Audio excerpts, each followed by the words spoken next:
এই ব্লগটা আমি কবে থেকে ভাবছি যে এডিট করে পোস্ট করব, কিন্তু সময়ের অভাবে আর সেটা আমি করে উঠছি না।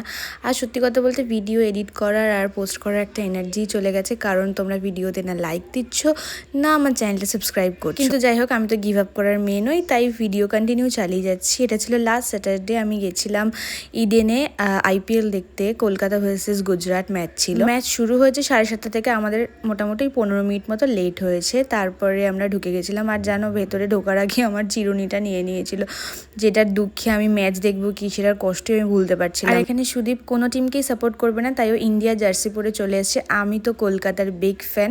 আর সত্যি কথা বলতে এবারে ভোটের চক্করে আইপিএল এ সেইভাবে কিন্তু কনসেন্ট্রেশন করাই হয়। এই দেখো রিঙ্কু ভাইয়া দাঁড়িয়ে আছে সামনে। যাই হোক, আমার তো বরাবরই ম্যাচ দেখতে ভীষণ ভালো লাগে। অ্যান্ড ফাইনালি কলকাতা জিতে গেছে। ব্যাস ম্যাচ দেখে চলে আসলাম বাড়ি। ভিডিওটা ভালো লাগলে অবশ্যই লাইক করে দিও, আর চ্যানেলটা কিন্তু সাবস্ক্রাইব করতে ভুলো না। বাই।